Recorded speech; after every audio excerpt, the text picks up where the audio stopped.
El Salvador, and Defense Minister Garcia and Army Chief Guterres arrive at the artillery school to review the latest armed forces recruits, the men being thrown into the big counter-offensive against left-wing guerrillas.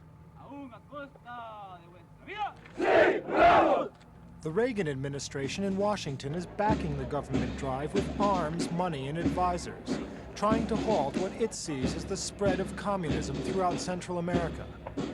We take a look at the latest situation in El Salvador, viewed from both sides. Government troops close in on a small town about 50 kilometers southeast of San Salvador.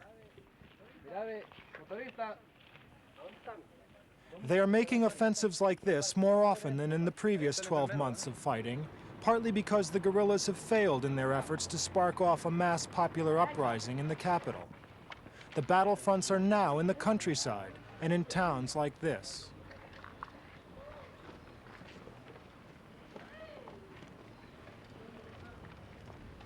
A week previously, our camera team had seen armed rebels in this area.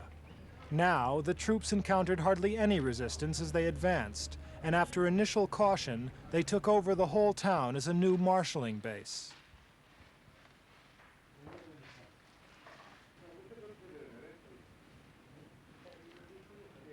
Overhead, a government helicopter. The United States is sending in a further 25 helicopters, which can direct ground mortar fire, as well as attacking their own targets.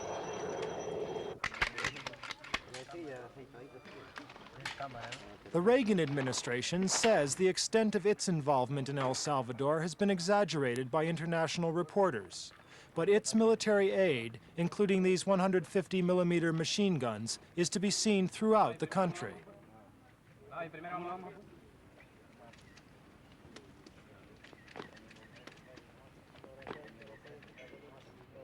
Among the few civilians still here were these shaven-headed men and boys. They were held in detention as suspected rebel sympathizers, but were lucky enough to be released under an amnesty. Less fortunate detainees simply disappear.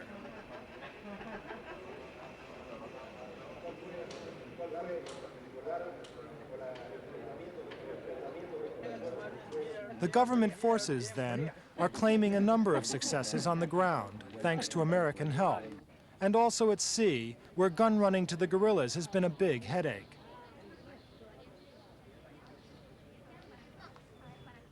The El Salvador Navy has for years been something of a joke, with only 150 men and 3 boats to patrol 240 kilometers of Pacific coastline.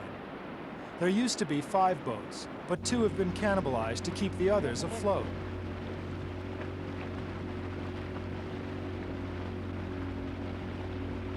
There are other problems, too. The radar equipment broke down, and even Salvadorian ingenuity has failed to repair it.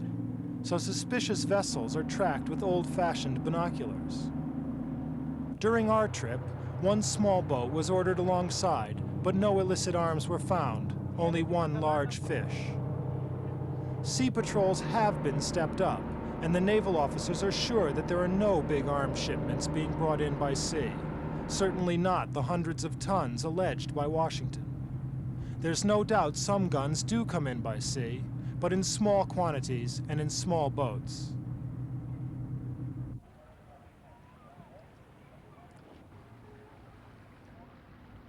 Traveling inland, there was soon evidence of guerrilla operations, a blown bridge, and apparently the end of the road. The driver finally found a way, but there were still some anxious moments.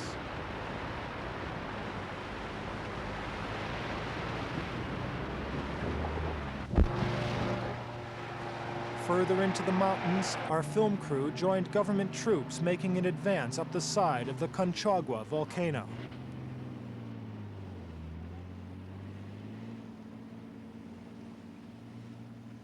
The summit provided a view of the Nicaraguan border, but there was no longer any sign of rebels. In earlier fighting here, the Army said it had lost 4 men and killed 152 guerrillas. But the commander admitted that many of the enemy dead were presumed to have been carried away by their colleagues, a reminder of the body count statistics that the Americans used to produce in the Vietnam War.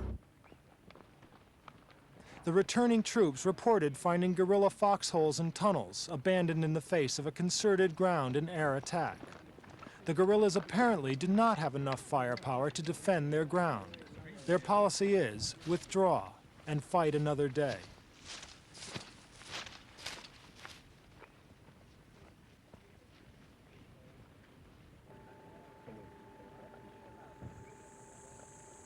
It looks like a scene from a Western movie, but this is central El Salvador.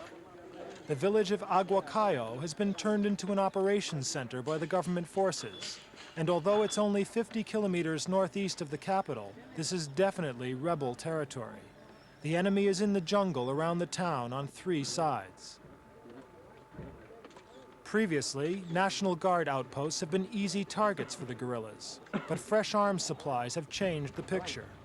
It's the Guard that now attacks, usually following a barrage of mortar fire.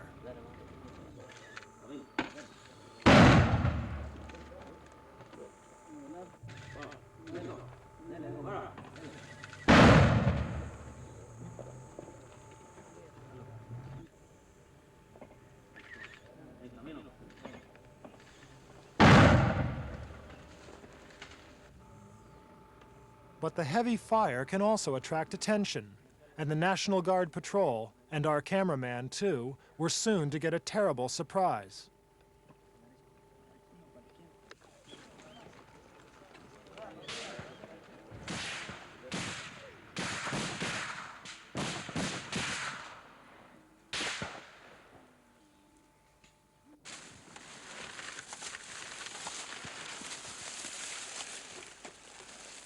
Una cuneta, hombre. Granadas de fusil quiero, hombre. The soldier next to the cameraman was shot dead when the guerrillas sprang their ambush. The fire was so dangerous that the patrol was unable to withdraw for an hour. Then it was a question of getting an unconscious and badly wounded colleague back to base by any means at all.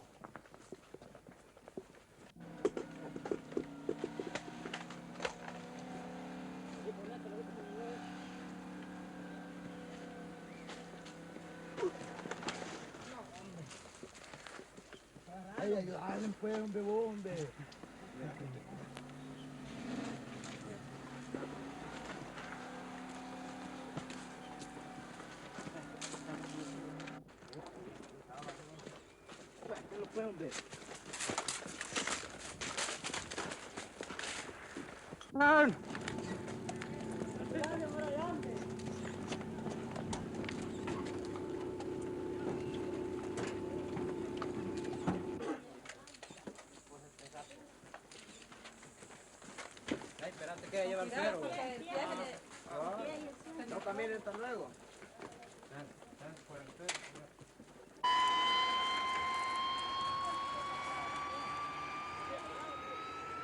The speedy evacuation to hospital might save his life, but the incident is a grim reminder that the guerrillas still control the mountainous jungle areas. It's out there, barely 100 kilometers from San Salvador, that they have their hidden bases. Los distintos jefes, numerar su unidad.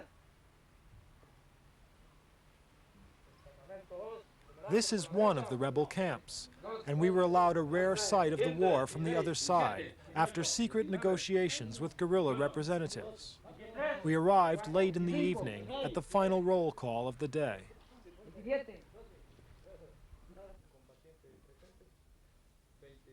There are about 1,000 guerrillas in this area. The ruling junta claims there are no more than 2,000 in all, but outside observers put the figure between 4,000 and 10,000. They have their own doctors and surgeons, though they often work under the most primitive conditions, late into the night. Here, they are trying to save the life of a fighter, shot twice earlier in the day.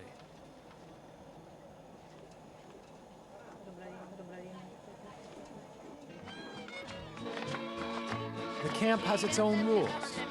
While other towns and cities endure a nightly curfew, the people here listen to songs with a revolutionary flavor from a peasant folk group.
The late-night revelry is followed in the morning by a return to strict discipline and hard training. Vaya otro rápido por ahí. Vaya, vaya, vaya. Ahí está, rápido. Vaya el otro compañero. The camps attract local peasants, who unquestioningly accept the guerrillas as their friends. Quite simply, living in isolated towns is dangerous. That's why the rebels have withdrawn, preparing for a protracted war after the failure of their own offensive earlier in the year. 5 kilometers away is a secondary camp and a unit of 150 other guerrillas. A group of them ambushed an army truck on a nearby highway the previous day. On the ground, a selection of weapons, including NATO-type G3 automatic rifles. They are Salvadorian Army issue, captured by the guerrillas.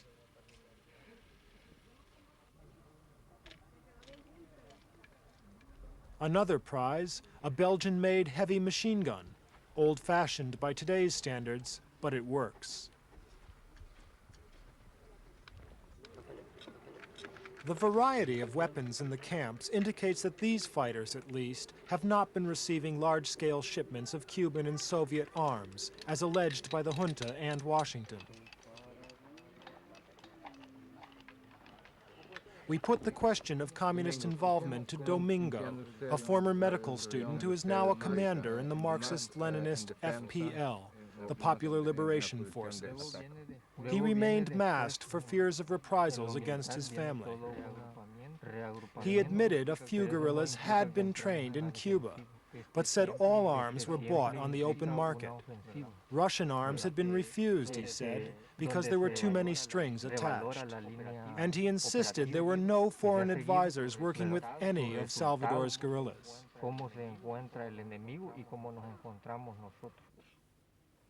This journey into the guerrilla heartland puts the successes of the recent government counteroffensive in a different light, because the rebels appear impregnable in their jungle camps.